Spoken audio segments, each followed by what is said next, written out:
Hey, welcome back, Genius. I wanted to jump on here and talk to you guys about having an unfair advantage.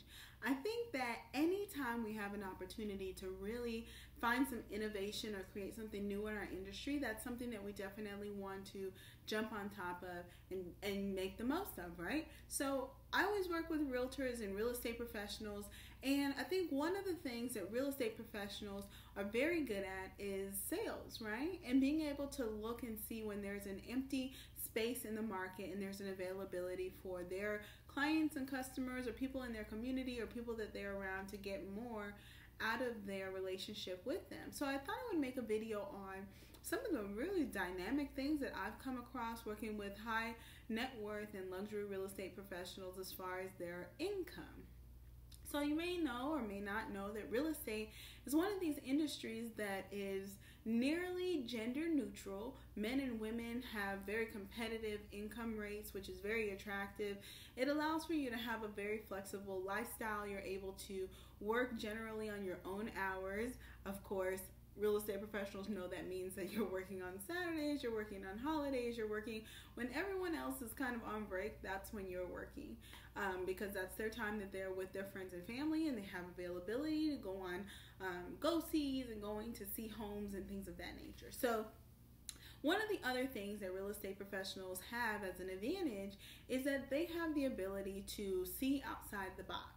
And they also have the opportunity to look into other businesses. A core part of how my business grew organically over time is that working with real estate professionals, they would close deals. Many times those commission checks were 6 and 7 figures, and then they would open another business. And what they would see is that all of the great things about their sales routine or their sales approach that worked in real estate also worked in another industry. So what they would do is say, Vivian, can you help me to be able to market my laundromat? Can you help me to market my you name it? I've had agents come to me about it. Their salons, their beauty brushes, their clothing lines, their different types of services that they offer. All these other items and different things that they're good at, they find a way to be able to market that the same way that they were able to market their real estate business. So this video is all about the alternative ways that real estate professionals can continue to make money outside of real estate, but related to their industry. So the caveat here, the caveat here is that obviously there's regulations on our industry, so you want to always operate in line with your license and always operate in line with integrity to what it is that you're doing. But here are some ideas that you may want to consider and that I've come across that real estate professionals have been able to leverage their education inside of real estate into other businesses that are quite lucrative. So the number one other option are referrals. There are so many times when you are marketing yourself and really working within your niche and specializing in a particular farm area where you will find friends and family or people who are not working within your farm area who want to give you business. They want to give you business, but there will be times when you do not have an opportunity to actually service those people. So the first option that you have in your real estate career is to maximize your referrals. Not only those referrals that you get, but the referrals that you give to other agents. Because when you give referrals to other agents, you're able to also receive a part of that commission. In that same vein, the next area where I've seen real estate professionals grow in their business is being able to develop a team. When you are growing in real estate and you may consider expanding your education to become not only a real estate professional, but then becoming a part of the National Association of Realtors where you can call yourself a realtor, then you may want to expand on that and become a broker associate. And one day you might want to become a broker. But when you are putting a team together in your real estate business, you have the opportunity to work with other agents, people who also have their real estate license, and work as a team to sell property. The same way that you would get a referral in the first option that I mentioned, you would also get a piece of the commission when you're operating on a team. So what's the benefits to operating on the team? Well, number one, you don't have to be in a million places at once. If you haven't discovered already, being in real estate is a quite demanding career path, and that's why we make those big commissions, honestly. It's because you're available all times of the day. You're going to be working with people on their schedule. You'll need to be very flexible, and you'll also need to have a little bit of some finesse when it comes to working with personalities, because you might be working with a couple that one partner wants this, the other partner wants that, and you need to be able to marry those things together to be able to get them what they need.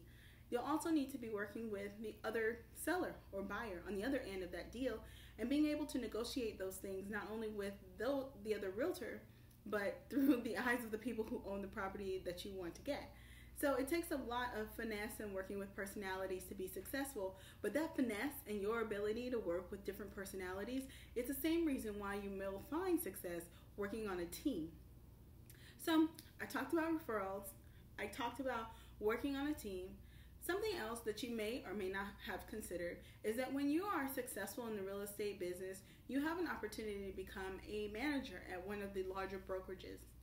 When you're a manager at the larger brokerages, you're working on a support level and taking that transition to help others to do well in their career. As a real estate manager in an office, and I'll give you an example, the different brokerages that I'm talking about, maybe your local mom and pop, it could be a Coldwell Banker, it could be a Remax, Keller Williams, it could be any number of different agencies where you have a number of different agents who are working out of one office. And that office typically will have a manager who manages the office. That manager in that office is usually in a non-compete type of relationship with the agents in that office, but they also make a commission on the agents who are operating out of their office. So when you're pushing, when you hit your sales numbers, you'll be able to get an additional income. And that might work for you because in your real estate career, like I said, you have a lot of flexibility in your day-to-day life. There's a lot of staying power in those types of positions because the longevity and the time that it takes to develop those skills to then become a manager is not something that's easily turned over. You won't see a lot of turnover in those types of positions. So that is another area, an avenue where your career can take you as you develop in real estate. So the other option that you have as you're growing your business and bringing in additional income is that you can actually put together resources.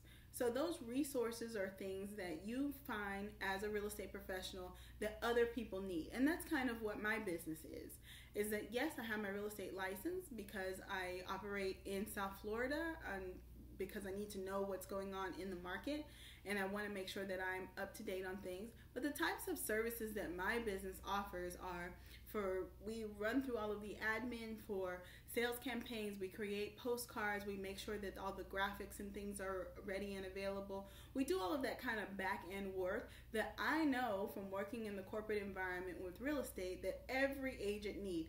And in fact, I know that the top selling agents use these types of resources and have quite a large team all the time in order to meet the demand of the clients and customers that they are working with. So that's another area where you might want to step into the gap.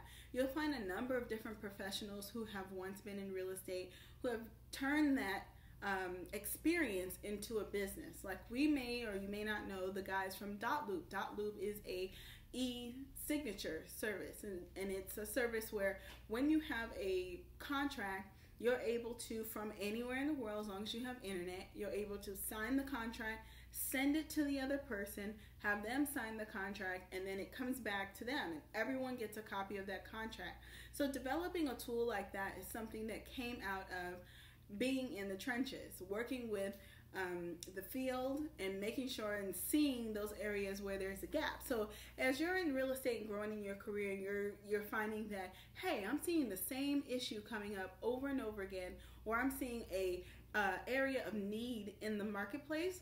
That is an awesome opportunity for you to jump in there and develop something that people need. And how do you know that they need it? Well, you know that they need it because you needed it in your business. When I was working with top selling agents, routinely I would see that most of those agents had at least 4 people on their team. And I'll tell you who those 4 people were. They had someone who was licensed, who for any given reason could take a client out and show them properties. They had another person who was licensed, who was able to look at the contracts and complete and sign contracts should they be away or should they not be available, or if they're working with another client. They have 2 or 3 of them, people who have equal skills. Then they would have someone who would handle all of their marketing, kind of creative collateral, those types of things. They make sure to have someone on the team who can very quickly make sure that if a graphic needed to be put together for an open house, if they needed to upload an open house information to Zillow, to Trulia, to Realtor.com, or if they needed someone to coordinate with the local association or anything like that, there was someone on the team who could be ready, willing, and able to get information out to the public. That also includes being able to upload and share graphics and copy to the MLS at any given time. Whether or not they were there, they had someone on the team who is willing and capable, who could do all of those things for them should they not be available. Then the other 2 people that they had, right, because they would have at least 2 people who were able to work with the client to take them out and to handle contracts, things like that. Then they'd have someone who was a creative individual who could work on the marketing material, because as you know, and as a real estate professional, being savvy when it comes to using marketing materials and getting information out there to your public is so important. It is imperative to the success of your real estate business.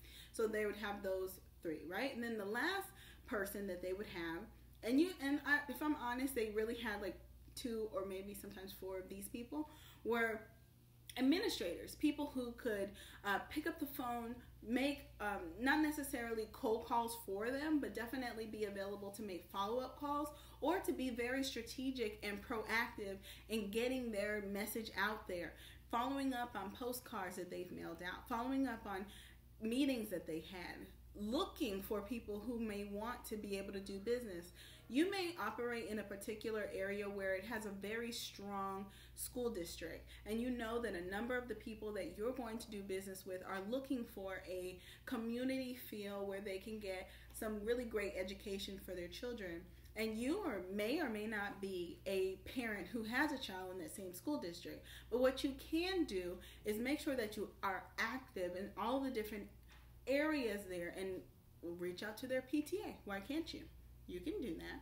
If there's a firefighters association or police association or teachers association in the area, those are areas where it is important for you to actively look for the opportunity to grow relationships in those areas. And you know what? Top agents make sure that they have someone on their team who can proactively connect with those people, whether they do it by email, actually attending the meetings, sending phone calls, or whatever. They are actively nurturing that relationship, and those are things that I hope that you'll start to think about doing. The other area where I've seen high net worth, very successful agents be able to bring in additional revenue is by leveraging their public figure persona. So this is something that I shared with you all recently in one of my recent videos, where I was just really excited and talked about negotiating bonuses. Because of the social proof that my company develops for our clients, and because people in their farm areas and in their local community start to see them as local leaders and see them as experts in their area, a lot of my clients eventually get invited to speak at public gatherings or in conferences or networking or workshop events where they end up getting paid. And that's because of the social proofing that's there. It's because of the message that we've consistently shared on their behalf, and because of making sure that they are available. Remember those 5 people on the team, making sure you have a marketing person who can send out information about you. Because what will happen as you're developing your brand as a realtor in your farm area is that eventually people are going to say, hey, you want to buy a house in Oak Grove? Well, you definitely have to work with Wanda. Wanda is the #1 agent in Oak Grove. And then what's going to happen is enough people are going to hear Wanda's name, and then Wanda is going to be invited to speak somewhere. When she's invited to speak somewhere, she may or may not be offered a honorarium. Our honorarium is an amount of money that you're offered to be paid. When you do that, you have to send a high-res photo, you have to send a bio, you have to send a media, you have to have a press kit media kit ready so that you can send that information out there, so that the transaction, so that the organization who's going to be paying you has all of that information to further market and further push your agenda. So those are some of the areas where if you're in real estate, you do have an opportunity to bring in additional funds outside of your traditional selling and buying homes. I still have this gum. It's really good. I just put it in my mouth before I recorded. I don't want to take it off. So number one is your referrals. You want to get referrals, but you know what? You can also give referrals. So if you're new in the real estate business or you've been there for a while, make sure that you have colleagues, other people that are in real estate that you can grow your business with. I always say growth happens in collaboration. The more that you collaborate with other people, believe me, the more success you will see. Number two is look at developing a team. When you develop a team for your real estate business, you are making the work spread across an even level, and you're also opening the doors for yourself to market and connect with people that you wouldn't necessarily be able to connect and market with on your own. The other thing that I mentioned was when you are putting all these things together, you have the opportunity to be able to actually work with other agents by providing resources. Maybe you've seen something that there's a hole in the market, or there's something that you, as you're going through your real estate transactions, you're having to do the same thing over and over and over again, and you know that there's a better way to do it. When you can package that better way to do whatever it is that you're trying to do in that transaction, if you see the value as a real estate professional, other people will see the value as a real estate professional. So think about how you can monetize that activity, that behavior, and make that innovation a product. Okay? Then the next thing that you have the opportunity to do as a real estate professional is to market yourself as a public figure and to sell your experience as an educational resource. And those are opportunities where you can be a speaker, where you can offer workshops, where you can offer support in the form of knowledge. And none of these things interact or counter, work against you having your license. And these are things that are available to you because you are a real estate professional. So I hope that you found this information useful. I hope that you will look at how you're managing your business and look at what you're doing right now and how you can possibly leverage those things and be able to take advantage of these options that I mentioned. Now, if you have some other options where real estate professionals are making money on the side that does not interact with their license in a negative way, but that's in line with the business, please put it in the comments. I'm sure other people would love to hear what other ideas you have or other activities that you've witnessed being in real estate. So thank you so much for watching. I hope that you found this information useful. And of course, if you happen to be in Miami, Florida, please look me up, because this time of year, which is the beginning part of the year, is a very busy part of the year for me, because we have the Flourish Media Conference, which is this year, February 16th and 17th, which is a Friday and Saturday at Florida International University. And if you would like to take advantage of learning about branding, visibility, and funding, then I would invite you to participate and be there with us, because what you may or may not know is that we've reached back into our book of clients and we've asked them to pool together money to invest into businesses that are owned and operated by women. And last year we were able to pool together $15 million. Yeah.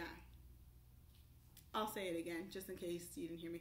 $15 million to invest into businesses that are owned and operated by women. Of course, we are women focused but men friendly. So again, if you happen to be in South Florida, in Miami, and you would like to participate and be there with us at the Flourish Media Conference, February 16th and 17th, I'll make sure that I put the link in the bio, and I'm also going to put a code in the description for those of you to say thank you for watching my YouTube channels and for being here. If you haven't already, go ahead and subscribe, and I'll catch you later.